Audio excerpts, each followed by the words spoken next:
In the late 1970s, a movement that was known as punk rock came into the spotlight. The music was much different compared to what was being heard at the time. It was very fast, angry, aggressive, and critical of what was happening around. Bands such as Black Flag, the Circle Jerks, and the Germs were speaking against the rock star attitudes of bands that ruled the day. These bands were trying to lash out at society by being different. The early scene was marred with much violence. The scene became too big, too fast, and many went to shows just to create their own version of anarchy. In the early 1980s, one band came to the forefront and put into words what many of these bands involved in the scene felt. This band was Minor Threat. They sang about the stupidity of substance abuse, about self-respect, and getting directly involved. The music was still angry, but the lyrics were moving towards a more positive direction, trying to make things happen instead of just complaining. Eventually, the Mohawks lost their shock value, and the punk look toned down. The music became faster and harder while the lyrics were emphasizing social, personal, and political change. The music was now known as hardcore. The crowds became smaller but more dedicated. Those who were just following a trend eventually moved on. Today, hardcore is slowly growing. New bands are moving towards a new level of intelligence. Leading the reemergence of hardcore as a force to contend with is Carrie Nation from Orange County.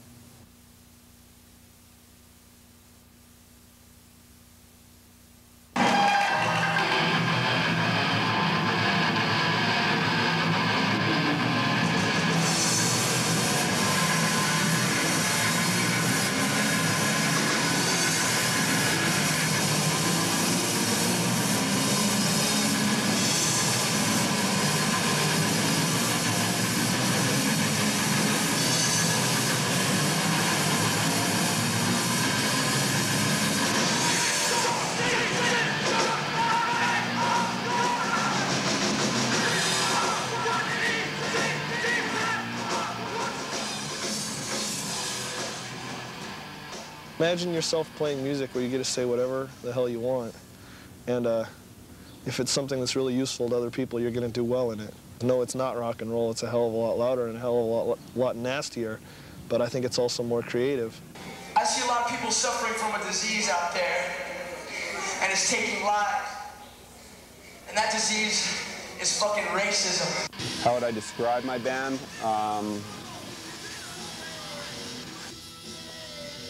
A hardcore band. Hardcore band with intelligent lyrics and simple but effective music.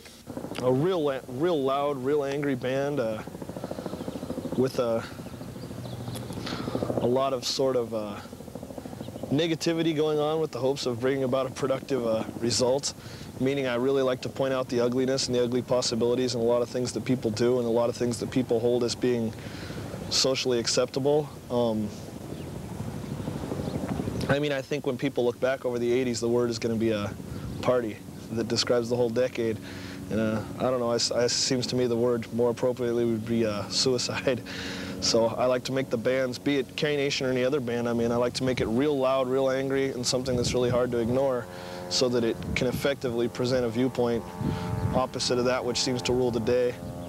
It's a song about stylish acceptance of cocaine, fast cars, fast women and men, and all those things that just made less than zero great.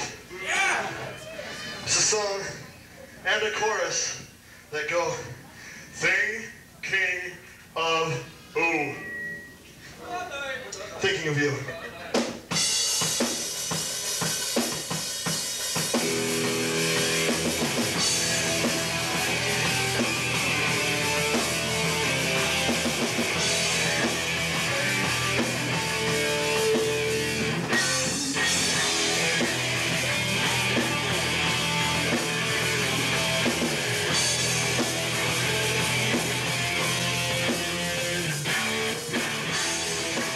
I started this band when I graduated high school with Gavin, who was later in Milford and Answer with me. The two of us were really nasty, really angry, anti-drunks. And we both came from fairly large party schools, and we didn't really feel a part of what was going on. We watched a lot of people that we would otherwise respect or feel like we had something in common with make use of Friday and Saturday to become top-notch blithering idiots. So we started this hate band that screamed and yelled about the things they were doing to themselves. started to realize why people do a lot of these things. But we still felt these things were wrong, and we started to try and present a more intelligent, more open-minded approach to actually keying people in as to how stupid it is to be self-abusive. This doesn't mean that I don't think you can't do things in moderation. I'm just saying that drunkenness and the use of alcohol, or particularly hard drugs, as a tool for pleasure is extremely naive. Hardcore has been portrayed for a long time in a negative way, but like, especially the decline, the era of the decline, hardcore was kind of negative. I mean, that whole Huntington Beach coming into hardcore was like, in a way, it was sort of a downfall for a while, because you had tons of negative people with just, you know, bad attitudes, you know, just coming in and thinking that it was just all destructive and negative and the world's shit and all this. But then a band like Minor Threat came along and, you know, kind of changed it a little bit. They were still mad and angry, but there was some sort of positiveness in their words. So, and nowadays, I don't think it's been portrayed that way, but it's also, I think hardcore now is a lot more underground. So the media's not really paying a whole lot of attention to us anyway, which I kind of like better anyway. It's music that's it's designed to open eyes, and it's designed to point out stupidity and point out the reality of the situation, while the television or mainstream music is glorifying promiscuity and glorifying self-destruction with these pictures of incredibly beautiful women and incredibly handsome men in perfect physical condition, getting drunk and somehow still standing and looking very graceful. And these perfect families on television, you know, never really going through any very heavy problems, and when they do, always resolving them. Hardcore isn't like that. Hardcore is opposed to that, so the two mediums clash. Mainstream media and the fantasy TV and the stereo that's screaming and yelling about the headaches of everyday life don't match up, and they don't particularly get along with each other. So the media, which has more power, starts putting out stories about this white power movement, which is a total cancer in this scene, and about the violence that goes on at shows, which is absolutely minimal. Most often the violence at hardcore shows is something that comes in from the outside, from the gang subculture, you know, as a result of poverty, you know, which is something that's furthered by the media, I think. I think the media helps the rich get rich and the poor get poorer.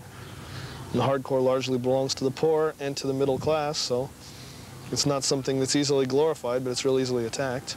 I think it's going to do a little bit of regression. I think it's going to get bored with its need to be threatless. You know, I think hardcore's been going through a stage where it's trying to make up for some of the stupidities and some of the fashion-heavy attitudes of the early '80s, and it's been trying to create a media example and trying to prove that it's you know, that we're just kids having good, clean fun, and it's starting to forget that you're never going to change anything, you're never going to affect anybody, you're never going to raise any eyebrows if you don't rattle a few swords. So I think it's going to get a little nastier. I think it's gonna repoliticize a little bit. Gonna start talking about some of the bullshit that basically goes undiscussed. You know. I remember an old show that was on TV when they showed Black Flag at the Starwood, which was some old Hollywood club that all punk bands used to play at. But I remember Black Flag, they were showing footage, and the crowd was just like, there'd be a guy right in front of the stage, and 15 guys would be beating the shit out of him, and Black Flag would say they had no responsibility to that, and that used to just piss me off, because they do have a responsibility, because it's happening right in front of them. A lot of the kids didn't even like the music, they just went there to fight. You know, no one was really getting along. Now you go to a hardcore show and you rarely see a fight, you know, unless it's an old hardcore band that, you know, just carries over from like the old days. But I think you got a lot more unity in the scene. Hardcore violence, except on the part of like some political organizations, is virtually non-existent. It's the same violence you'll see at a big metal show or at a professional sporting event.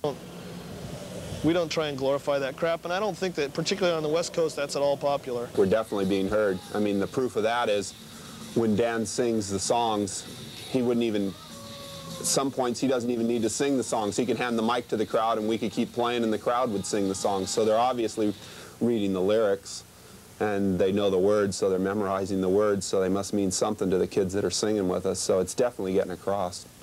I wouldn't want to say one particular song characterizes the message of Carrie Nation, because, I mean, all of our songs portray different things. If I said one song, then it would, you know, you could pigeonhole the band into a certain direction, but we've got a lot of different songs about a lot of different topics, so I think you have to take the whole package and judge it off that. That best describes the band. Grave Mistake's totally and completely about self-destruction and avoiding it. It's got lines in it like, let's not address the risks you take or admit that the change is fake. Let's watch reason lapse and fold. Let's watch chaos take control. That's a grave mistake. Most of our songs are anti-self-destruction. And we do stress that just because these points that we put forward, we feel are bylines to a productive lifestyle, it doesn't mean that we necessarily insist that you believe the same. We'd just like to suggest that you think about it.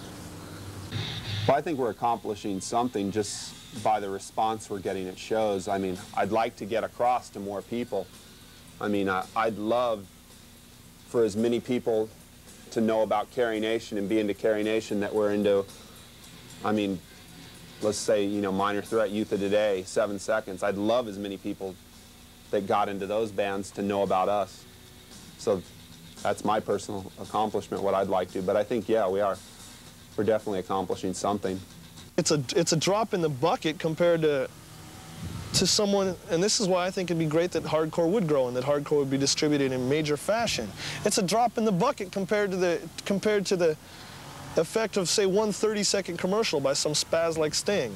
You know, he'll do that, and the next thing you know, lots of people aren't throwing away plastic or whatever the thing is. They're using less paper, or they're doing something to save the rainforest because he spent 30 seconds on MTV, you know, stating his opinion rather poorly. We can be out here and bust our ass, you know, 365 days a year to get our opinions across, but as long as we're in the basement, it's somewhat pointless. Yeah, I feel like I'm accomplishing something, but in an extremely limited scale. I mean, I would love to be able to have my opinions so well put together and have my presentation so well prepared that I can speak to millions. I think that'd be great, but I don't have any bigger right to that than anybody else does. You know, if it were to happen to me, it'd be a dream come true. Thank you, and good night.